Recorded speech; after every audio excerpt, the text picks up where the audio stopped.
ये पहले के समय जब दुल्हन बन के आती थी ना, इतना बड़ा घूंघट रहता था, पूरा गांव घूंघट उठा के देखता था।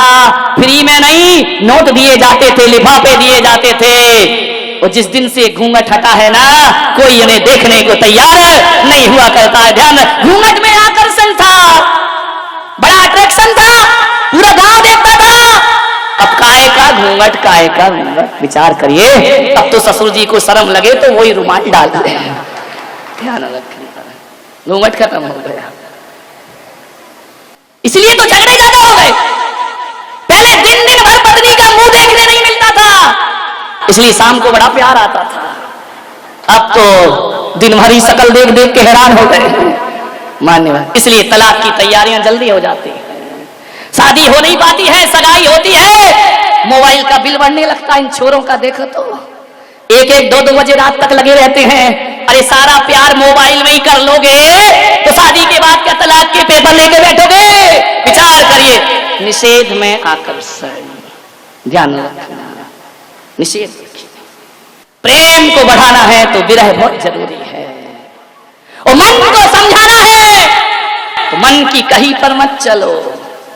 मन बस में होता है संयम की चाबुक से, ध्यान रखिए।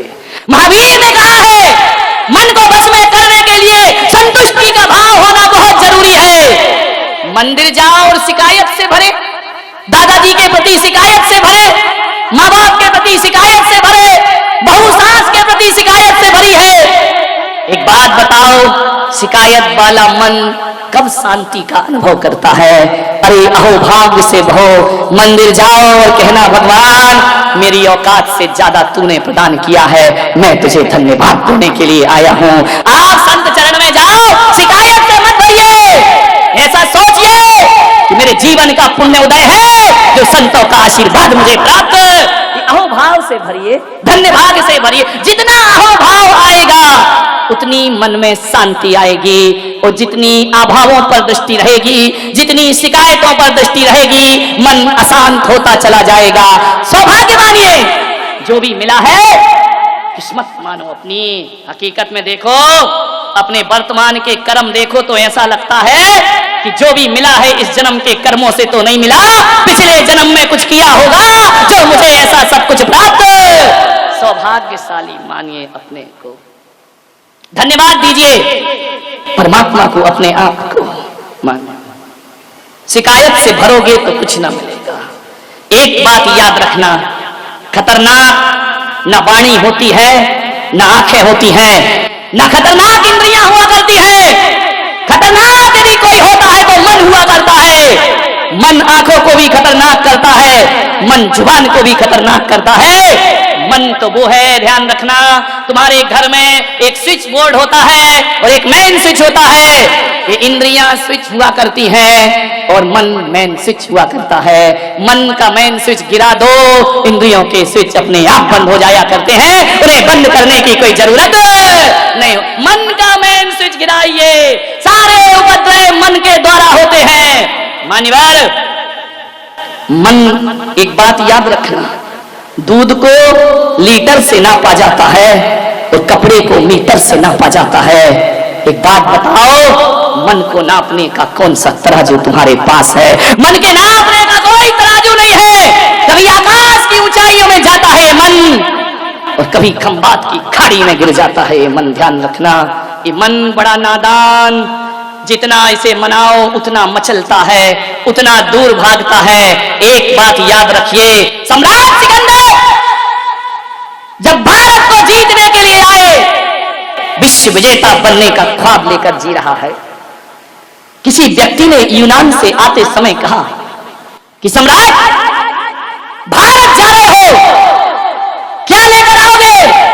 सम्राट ने कहा, भारत सोने की चिड़िया है, वो सारे सोना भारत से लेकर मैं यूनान में आ जाऊंगा, भारत को लूट कर लाऊंगा।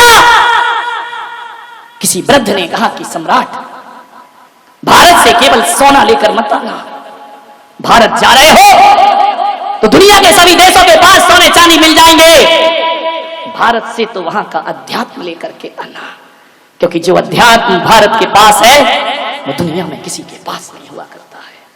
सम्राट आया, भारत को लूटा। और लौटते समय उसने अपने एक सैनिक से कहा कि मुझे इस व्यक्ति की एक बात याद है कि भारत का अध्यात्म हमें लेकर चलना है। जंगल से घोड़ों पर गुजर रहा था। एक झरने के नीचे दिगंबर मुनि विश्राम कर रहे हैं। सैनिक पहुंचा, नग्न दिगंबर काया, हाथ का सिरहाना, धरती बिछाना, आकाश ओढ़ना। उसने जाकर के कहा, संत जी सम्राट बुलाते हैं तुम्हें। संत ने कहा, कौन सम्राट? अरे सम्राट सिकंदर, विश्व विजेता सिकंदर। अरे संत ने कहा, मैं किसी सिकंदर को नहीं जानता। बोले, अरे सारी दुनिया उसे जानती है और तुम नहीं जानते हो। बोले, मैं नहीं जानता किसी सिकंदर को। अरे बोले, वो सम्राटों का सम्राट है। अरे बोले, होगा, मेरे किस काम का? अरे बोले, तुम्हें अपनी जिंदगी से प्रेम नहीं है। किस जिंदगी की बात करते हो? हम जिंदगी से प्यार नहीं, हम आत्मा और परमात्मा से प्यार करने वाले लोग हैं। और यदि आत्मा और परमात्मा के लिए ये जिंदगी छोड़ना पड़े तो भारत का संत उसके लिए तैयार हुआ करता है। एक बात याद रखना, जाओ सम्राट से कहना, हम लोग शरीर छोड़ सकते हैं मगर सिद्धांत नहीं छोड़ सकते हैं। हम उस देश के रहने वाले लोग हैं। बोले, सम्राट आपको बुलाते हैं। संत ने कहा, बड़े बड़े सम्राट हमारे चरणों में आते हैं, हमें कोई सम्राट बुलाए इतनी ताकत किसी में। बोले, तलवार से सर अलग कर दिया जाएगा। बोले, इसकी परवाह कब है मुझे? जाओ तुम्हारे सम्राट को बोलना, भारत का संत तुम्हें आदेश करता है, उसे जरूरत है तो वो मेरे पास आए। हमारी भारत की परंपरा है कि प्यासा कुएं के पास जाता है, कुआं कभी प्यासे के पास नहीं जाया करता है। सम्राट सिकंदर के कान में शब्द पड़े। घोड़े पर बैठकर आए, रकाब पर पैर रखा हुआ है। सम्राट ने उस संत को देखा, कल्याण मुनि उस संत का नाम था। सम्राट ने कहा, है भारत के संत, मुझे देख, पूरी दुनिया जीती है मैंने। संत ने कहा, ओ भिखारी, तूने दुनिया जीती है, मुझे देख, खुद को जीता है मैंने। ध्यान रखिए, हमारे यहां वो विश्व विजेता नहीं होते जो दुनिया जीतते हैं, हमारे यहां वो विजेता होते हैं जो अपने मन को जीता करते हैं। बोले, चलो हमारे साथ। संत ने कहा, साइड हट, ऐसा सम्राट है तू, आकाश की फ्री में दी हुई धूप भी ले रहा है, तुझसे बड़ा भिखारी दुनिया में कौन होगा? सम्राट को चोट लगी, घोड़े से नीचे उतरा। बड़े बड़े दुश्मन मैंने देखे, मगर ऐसा ना देखा जो दिल पर चोट कर रहा है। उसने कहा कि संत जी,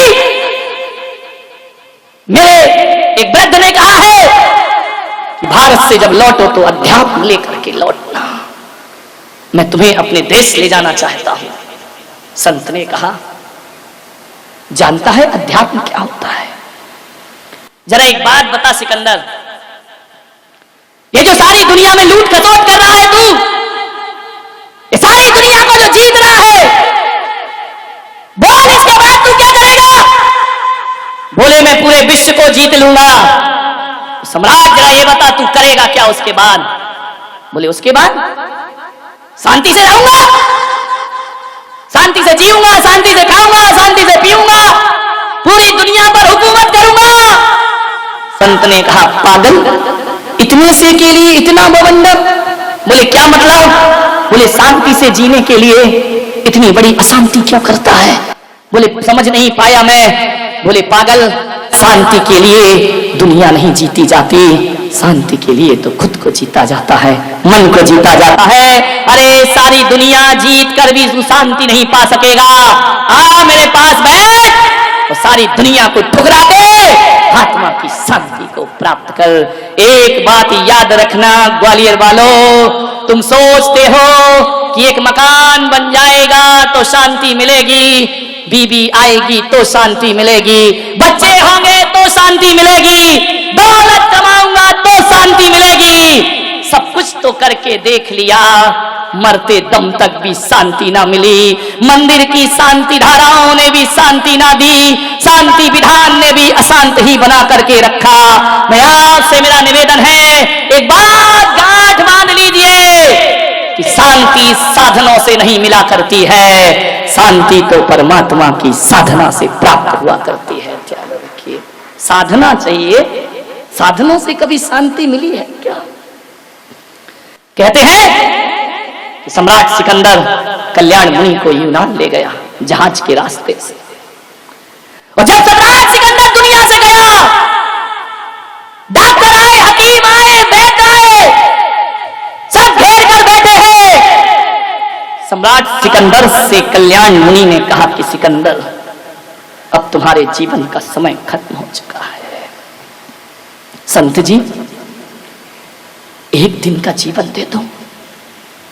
कल्याण मुनि ने कहा, हम कुछ नहीं कर सकते, इन हकीमों से कहो, हकीम जी एक दिन का जीवन दे दो मुझे, भीख मांग रहा है विश्व विजेता अपनी जिंदगी की, क्या मिलता है दौलत से, साधनों से, जिंदगी को तरस रही है एक आत्मा, मुझे एक दिन का जीवन दो, मैं तुम्हें आधा राज्य दे दूंगा। हकीम ने सिर झुकाया कि नहीं, हम असमर्थ हैं, हमें क्षमा करें सम्राट। डॉक्टर और वैद्य से कहा, मैं तुम्हें पूरा राज दे दूंगा, तुम मुझे एक दिन का जीवन दे दो।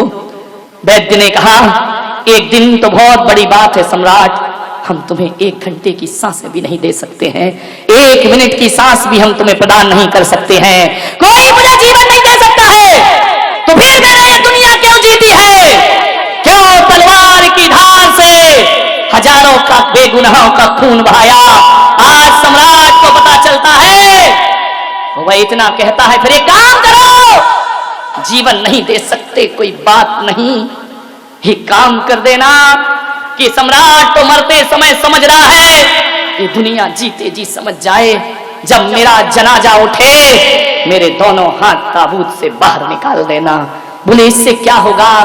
बोले ताकि ये दुनिया समझ ले, जान ले कि आया था जब सिकंदर हौसले तो वाली थे, और जब गया था दुनिया से दोनों हाथ खाली थे। किस लिए जीवन आसान है हमारा? सामान 100 बरस का, पल की खबर नहीं, मन की शांति को भंग कर दिया। मान्यवर, एक संत किसी गृहस्थ के घर रात रुका, काले कपड़े पहना था। गृहस्थ ने पूछा, मैंने भगवा संत तो देखे हैं, पीतांबर संत देखे हैं, श्वेत वस्त्र वाले संत देखे हैं, निर्वस्त्र संत देखे हैं, तू कैसा काले कपड़े पहन करके घूम रहा है? उसने कहा, ये मेरे शोक के कपड़े हैं। बोले किस बात का शोक है संत को? बोले मेरे क्रोध मान माया का अंत हो गया है, उसका मातम मनाते घूम रहा हूं मैं। बोले क्रोध मान माया का अंत हो गया? बोले हां, उसके मातम में मैंने मातमी कपड़े पहने हैं। तो गृहस्थ ने कहा अपने नौकर को, इस संत को धक्के मारो और बाहर निकाल दो, इसे अपमानित करके बाहर करिए।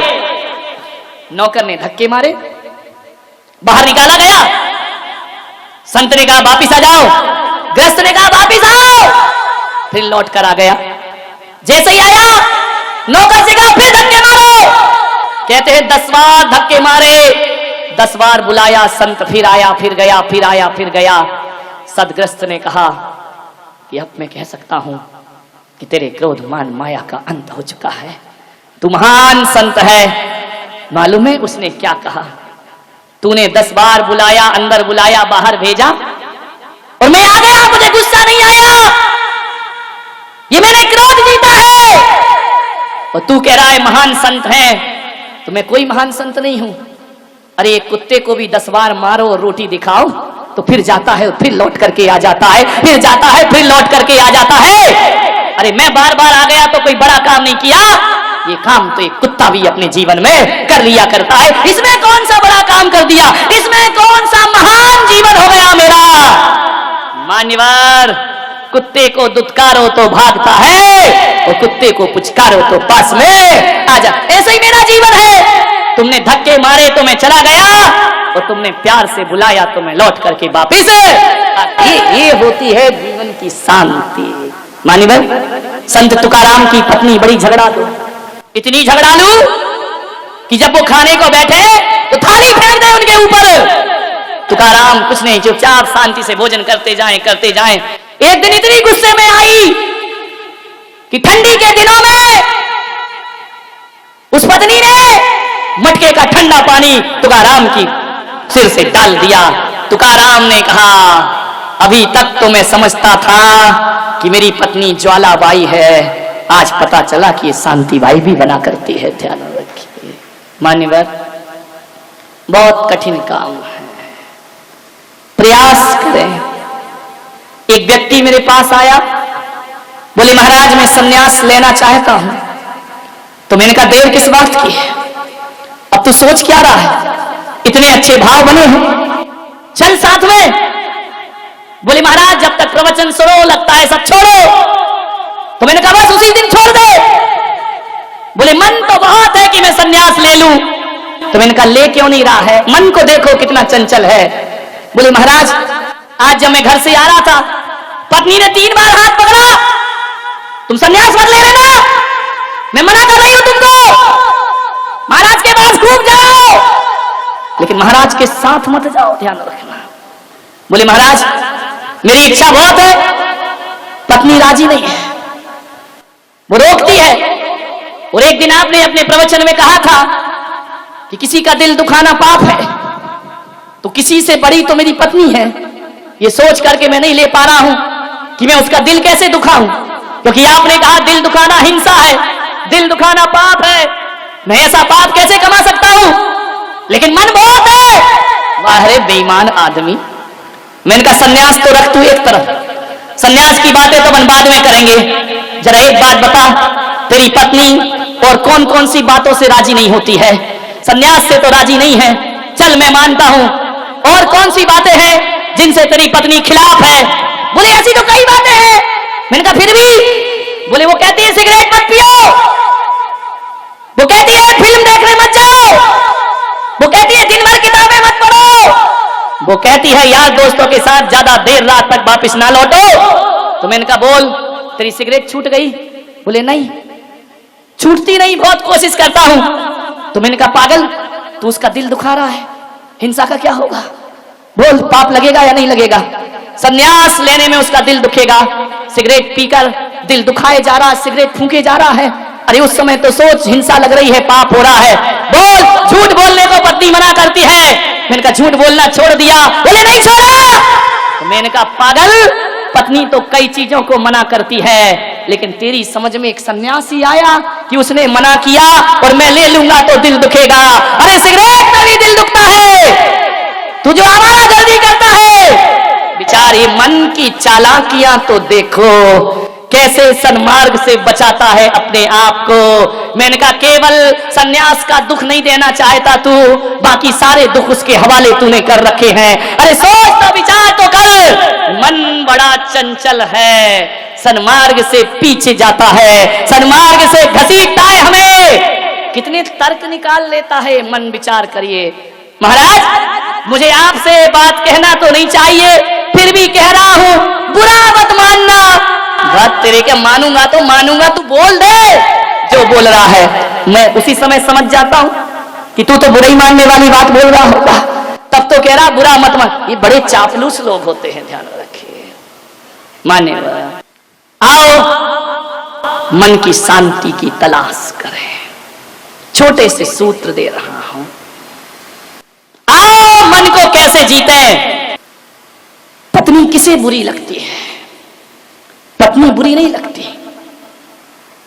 पत्नी जो अशांति फैलाती है वो अशांति बुरी लगा करती है। बच्चे किसे बुरे लगते हैं? बच्चे किसी को बुरे नहीं लगते। बच्चे को तो जानवर भी प्यार करता है, लेकिन जो अशांति फैलती है मन को, अशांत पत्नी सबको बुरी लगती है, अशांत पति सबको बुरा लगता है, अशांत बच्चे सबको बुरा लगते हैं। अशांत मित्र सबको बुरे लगते हैं। आपसे एक ही निवेदन है, आओ शांति को अपने जीवन का सिंदूर बनाए, शांति को अपने माथे का सौभाग्य बनाए। कैसे बनेगा माथे का सौभाग्य शांति? अरे सोने के कंगन पहन पाओ या ना पहन पाओ, शांति के कंगन रोज पहनना चाहिए। सोने के कंगनों से वो सुकून नहीं मिलेगा जो शांति की चूड़ियों से सुकून मिला करता है। शांति की साड़ी पहनो, शांति का भोजन करो, शांति का पानी पियो। शांति से मतलब किसी की पत्नी का नाम मत लगा लेना है? नहीं तो गड़बड़ लेने के देने पड़ जाएंगे कि शांति को बुलाओ, तभी भोजन होगा, तभी पानी होगा। मन की शांति, अपने घर में एक शांति का बगीचा लगाओ जिसमें शांति के फूल खिलते हो, शांति का उपवन हो। ऐसा मकान बनाओ जिसकी छत शांति से ढली हो, ऐसा दीवार बनाओ शांति से, शांति की ईंटों को जोड़ करके दीवार बनाई गई हो। मान्यवर, हर जगह शांति, शांति की सीमेंट का अनुभव करो। आंख बंद करके बैठने से शांति नहीं मिलती है। शांति, अकेला पानी मत पियो, उसमें शांति की टॉनिक भी पीने का आप प्रयास करिए। अकेला भोजन मत करिए, उसमें शांति के ग्रास भी बनाने का प्रयास करिए। मान्यवर,